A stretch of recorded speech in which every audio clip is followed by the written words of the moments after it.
I sat down at the family dinner table with my arm wrapped in white plaster, useless and heavy. I couldn't even lift a fork, so I stayed there, hungry, while everyone else ate. No one spoke. Then my daughter, Sierra, said quietly that my husband had taught me a lesson. My son-in-law, Marcus, laughed with open pride, as if this were some kind of victory. He believed the house belonged to him now. I simply smiled. 10 minutes later, the doorbell rang, and when Marcus went to answer it, the truth about who really held power in this home began to unfold. Before the story continues, let me ask you something small. If this touches you in any way, please support the channel with a like and subscribe, and tell us in the comments where you're listening from. It truly means more than you know. The smell of roasted duck with apples filled the air, warm and heavy. For most people, that scent would promise comfort and togetherness. For me, sitting at the head of my own table, it felt like a quiet reminder of how powerless they thought I was.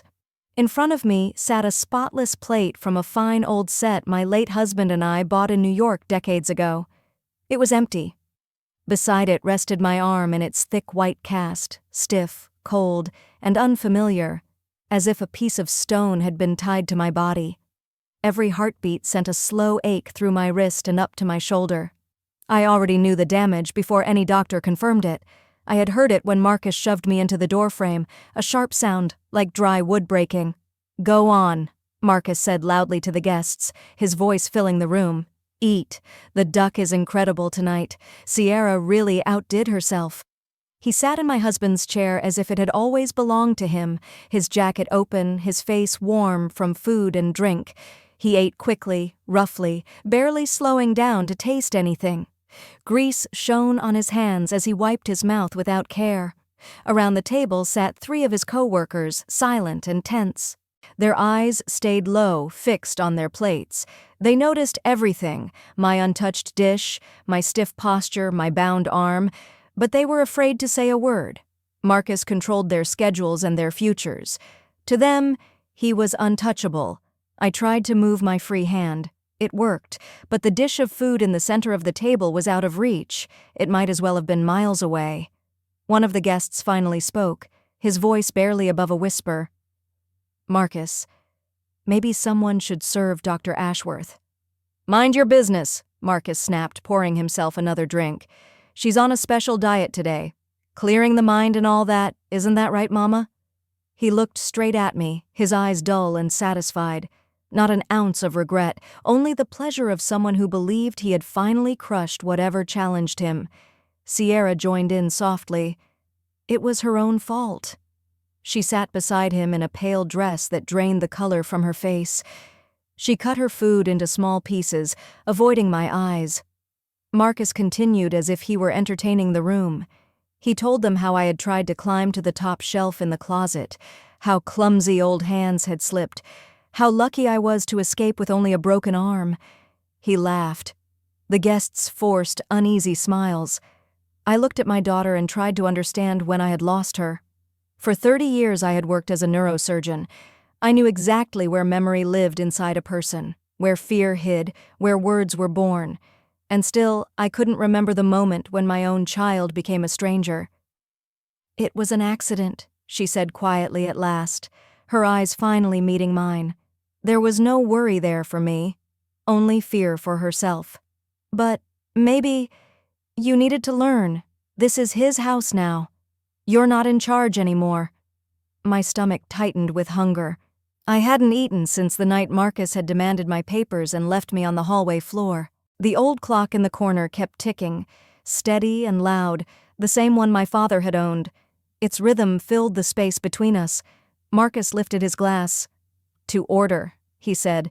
"The one who pays decides, and the one who lives on kindness should stay quiet." He drained his drink and reached for another bite. Something inside me went cold, not weak, not shaken, calm. The same calm that used to come over me before surgery, when the room fell silent and my hands became steady. Feelings faded. Only clarity remained. I didn't cry. I didn't plead. I simply looked at the clock. 7:59 p.m. Marcus thought the broken bone meant he had won. He believed the cast was proof that I had surrendered. He had no idea it wasn't the end of anything at all. I forced myself to sit straighter, ignoring the pain that flared through my arm, and drew in a long, steady breath. "Marcus." My voice was calm, but it carried clearly across the room, sharp and exact. It sliced through the heavy air and made him stop with his fork halfway to his mouth. The guests froze. Even Sierra went still. "What do you want?" he muttered without looking at me. "You're sitting in my husband's chair," I said evenly, staring at the back of his head. "And you have exactly 1 minute left in it." He turned slowly, his face flushed, his mouth twisting into a crooked grin. "What did you just say?" A dark edge crept into his voice. "Are you trying to scare me? Planning to swing that cast at me?" He laughed and glanced at the others. "She's threatening me now. Look at her. Counting me down. Go on then. 59, 58. I didn't respond. My eyes stayed on the clock. The second hand trembled slightly as it moved closer to the top. I knew something he didn't. What I had already set in motion would work just as flawlessly as that ticking mechanism. The quiet in the apartment wasn't defeat. It was a countdown. The moment the hand reached straight up, the ache in my arm suddenly burned brighter, pulling me backward in memory to the same hour the night before.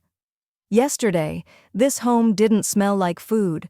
It reeked of fear and old liquor. Marcus had been pacing the living room, knocking into the furniture damp with sweat, his eyes wild.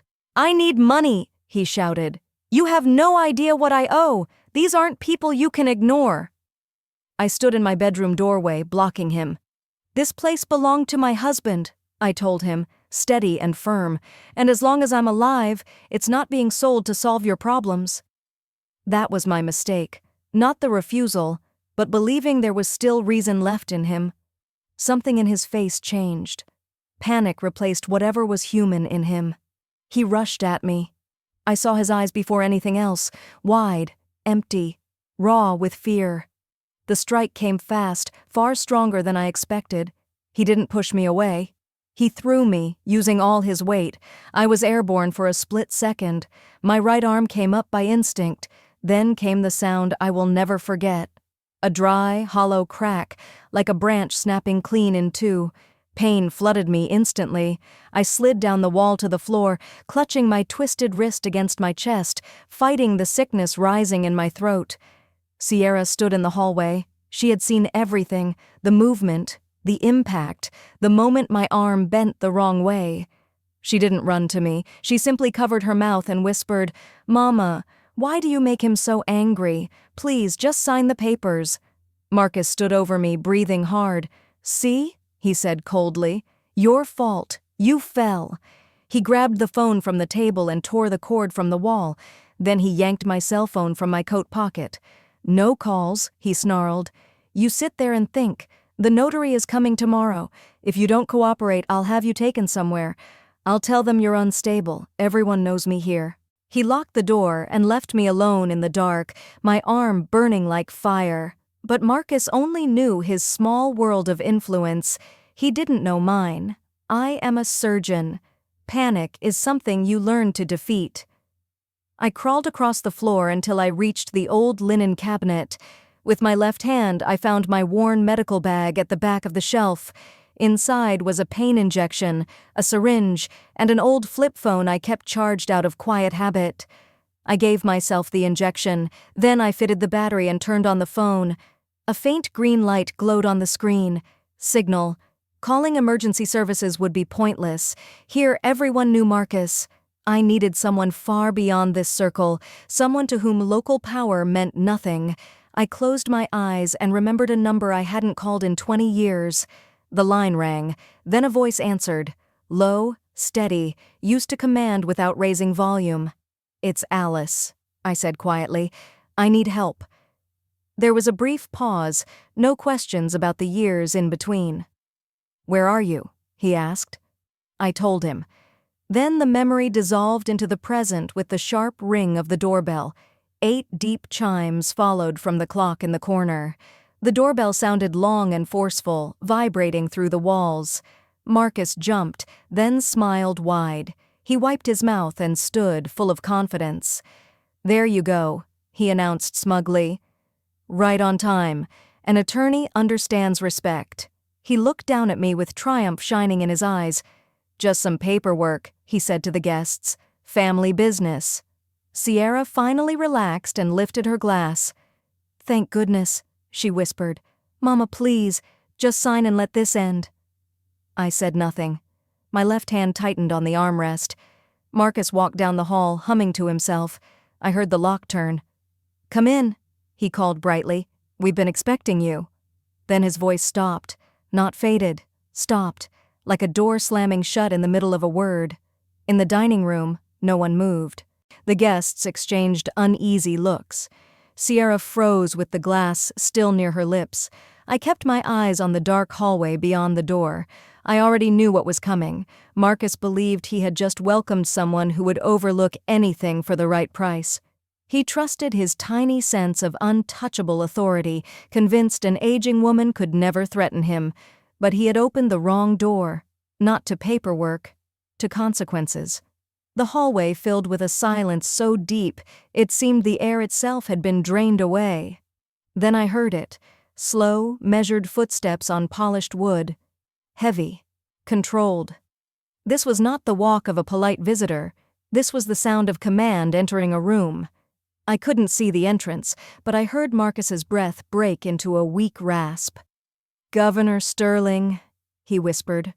The name struck the table like a sudden drop in pressure.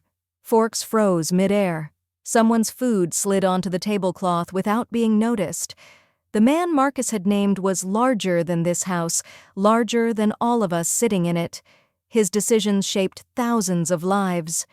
Marcus's voice trembled in the hall as he tried to pretend this was an honor. He spoke too fast, too eagerly, backing away from power he didn't understand. Then 2 men appeared in the doorway. They weren't guests, they were walls. Dressed in black with quiet discipline in every movement, they took their places without a word, their eyes scanning the room with the calm focus of those who never doubt control. Marcus hurried inside, nodding and gesturing nervously to someone still unseen. His face had lost all color. He urged everyone to stand as if posture could save him. And then he entered. Time had left its mark on William Sterling, but it had only sharpened him. His hair was silver now, his face lined with years of pressure and command, yet his eyes burned with the same clarity that made people straighten without being told. But what he carried stopped my breath.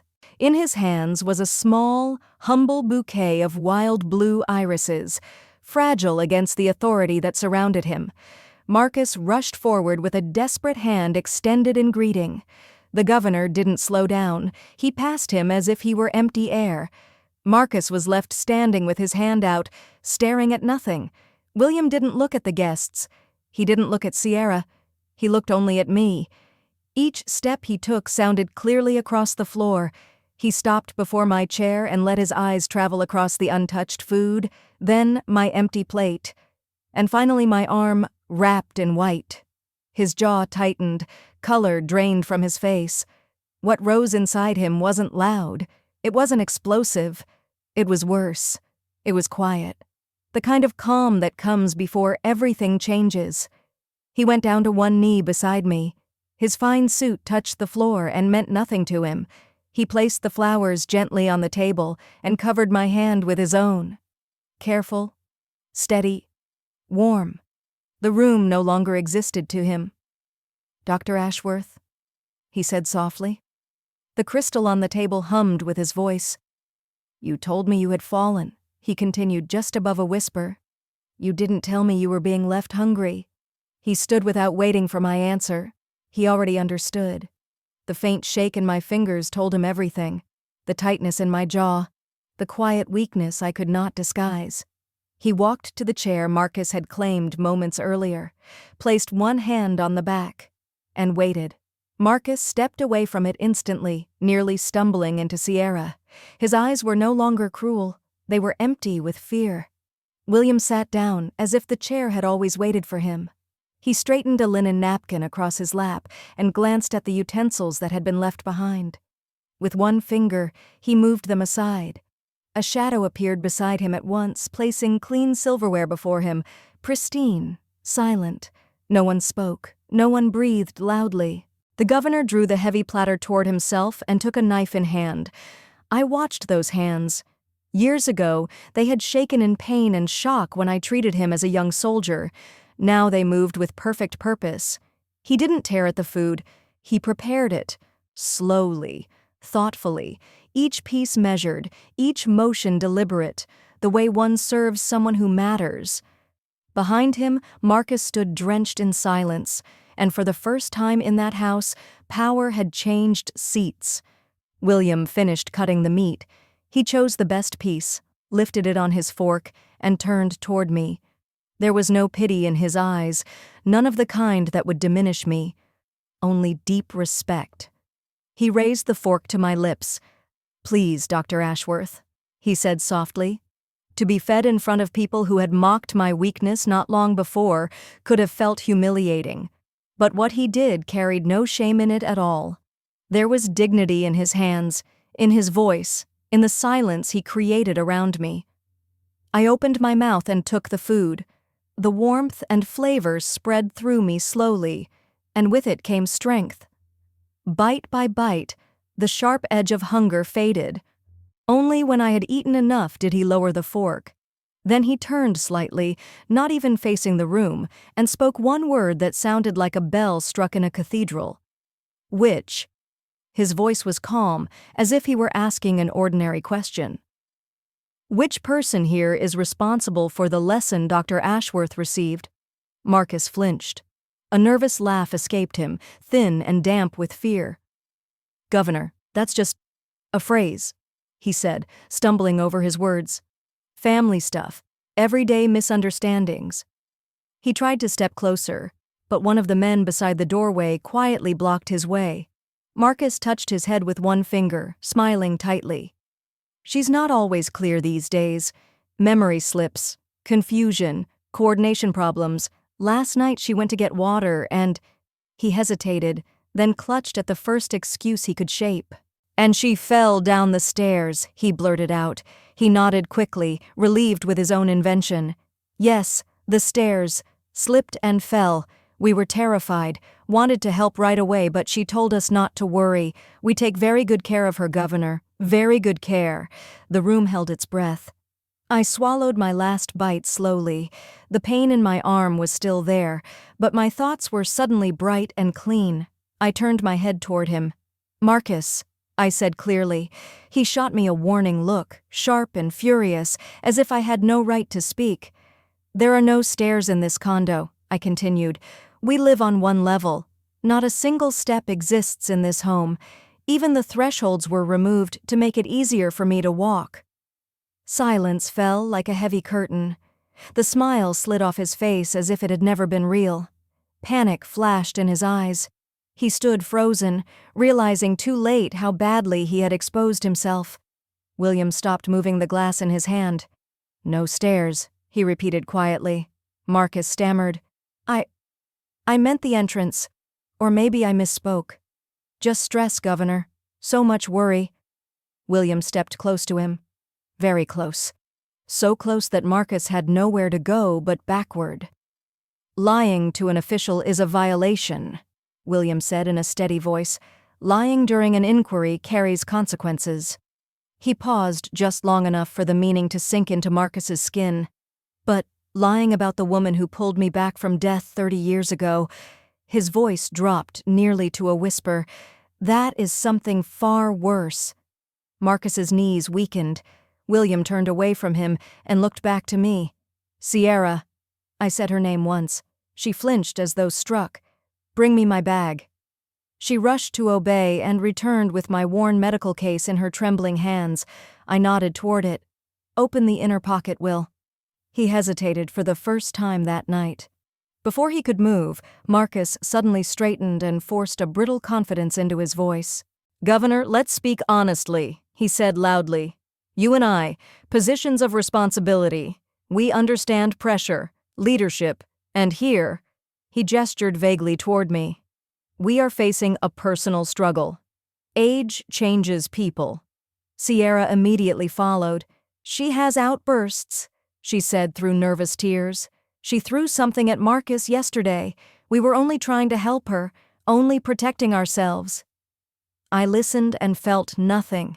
No heartbreak, no disbelief, only the icy distance of someone diagnosing a disease long past saving. William did not look at them. He looked at me and waited. "Sierra," I said quietly. The air itself seemed to stop moving. "Take the envelope from the bag," I said calmly. "The one you noticed this morning but were afraid to touch." Sierra's hand froze in midair. She looked at her husband, searching for rescue, but Marcus kept his eyes on the floor as if he could disappear into it. "Do exactly as your mother says," William ordered. He held the bag steady while Sierra slowly unzipped it. Her fingers shook as she pulled out a thick yellow envelope. The sound of it sliding free echoed unnaturally loud. "What is that?" Marcus asked with a nervous laugh. "Some hospital paper? Proof she's not well? Give it to me." William took the envelope instead. He didn't rush. He removed a single dark sheet and lifted it toward the chandelier. Light poured through the glass and revealed the image. My bone. A harsh, uneven line cutting across it. Marcus forced a smile. "See? A fall, just like I said." William lowered the film and looked at Marcus with absolute stillness. "I've seen men fall from vehicles, rooftops, even cliffs," he said quietly. "When they fall, their hands take the impact. The break happens near the wrist." He tapped the image. "This is not that." Then he stepped closer. "This is a break that happens when someone raises their arm to shield their head." No one breathed. "It's a defensive injury," he continued.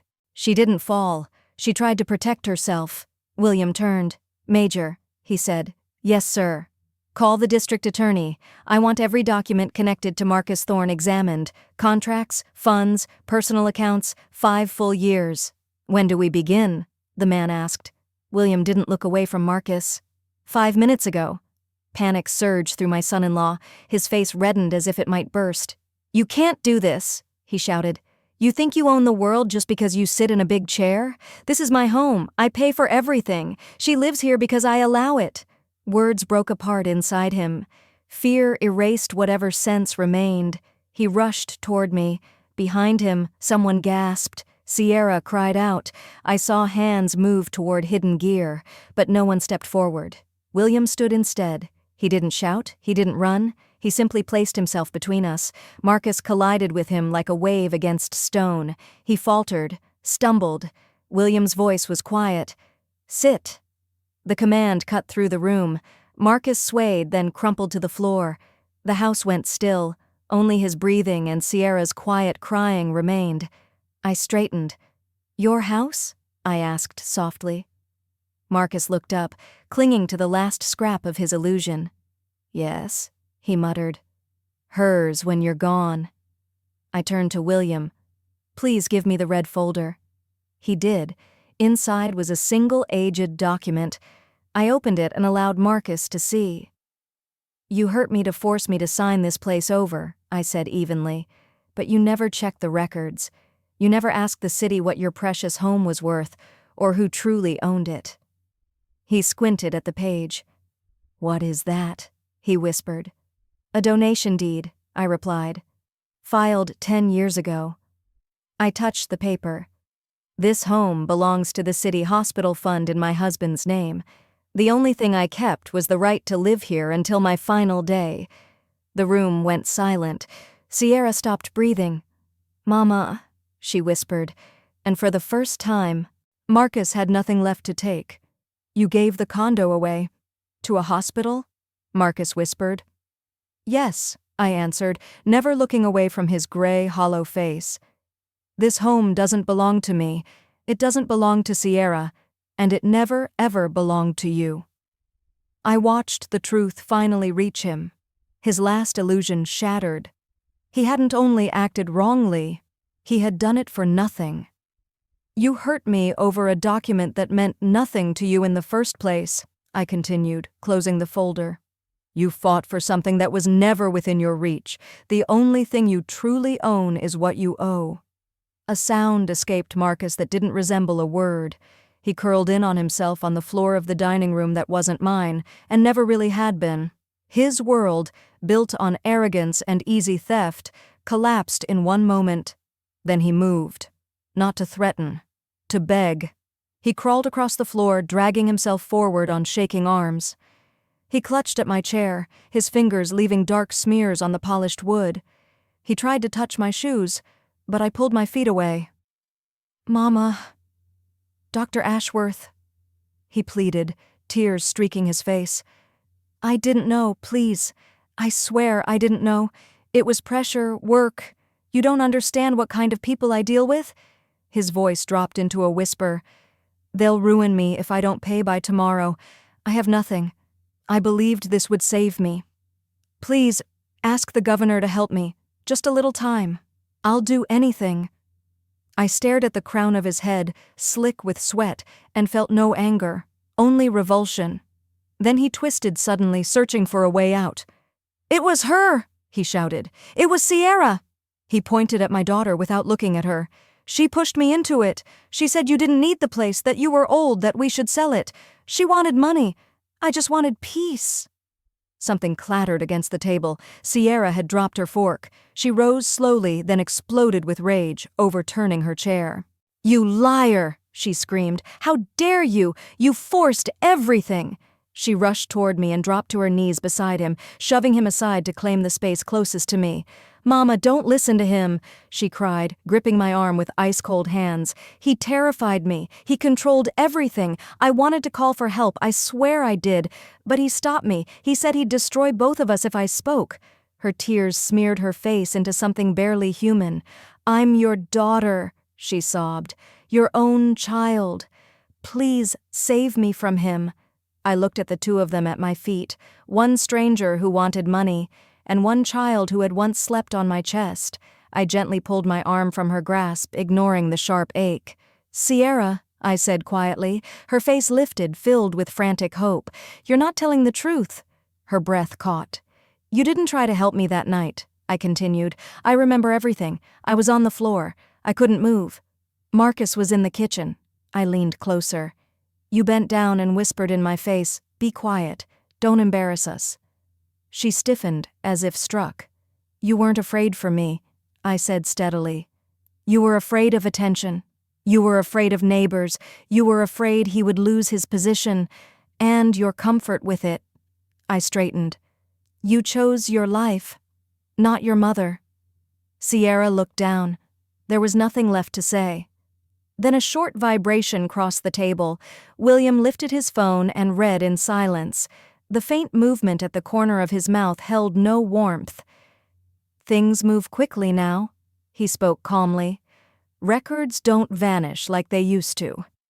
He set the phone down and looked at Marcus. "It seems your money problems are the least of your concerns." Marcus stared at him, unable to speak.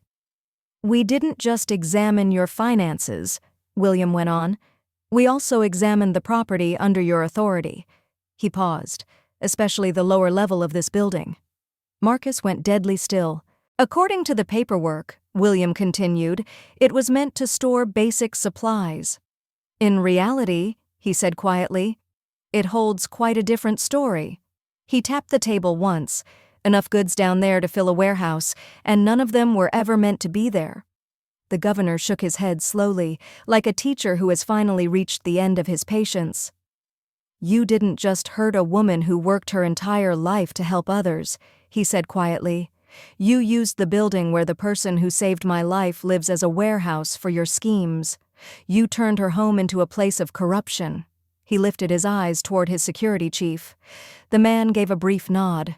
No explanation was necessary. Two guards moved forward in perfect sync. Marcus didn't even have time to shout. Strong hands pulled him up from the floor. He struggled, but it was useless. He was held so firmly that every movement ended in pain. "No, please, let's talk," Marcus cried. "I'll cooperate. I'll tell you everything." "Remove him," the governor said calmly, already turning toward the window. The guards dragged Marcus away without ceremony. His shoes scraped the floor, and his voice echoed through the hallway as he pleaded, then threatened, then pleaded again. The same door he had opened with arrogance minutes earlier now swallowed him whole. "Sierra!" he cried one last time. "Do something!" Then the door shut. The sound was final. The apartment fell silent again, but this time it was different. The heavy pressure that had lived in that space for years was gone. What remained was a clean quiet, the kind that follows a long operation when the danger has passed. The assistants worked efficiently. Plates were cleared. The smell of old alcohol disappeared as the windows were opened wide. Fresh night air filled the room. Soon, only 2 cups remained on the table between me and the man whose life I had once saved long ago. Steam curled gently from the tea. My arm rested in its cast. The pain was slowly returning, but it no longer frightened me. It was the kind that meant recovery had begun. William studied me carefully. "Is there anything you need?" he asked. "A nurse? A hospital suite? Someone to stay with you?" I saw that he meant every word. But I didn't want rescue. I wanted myself back.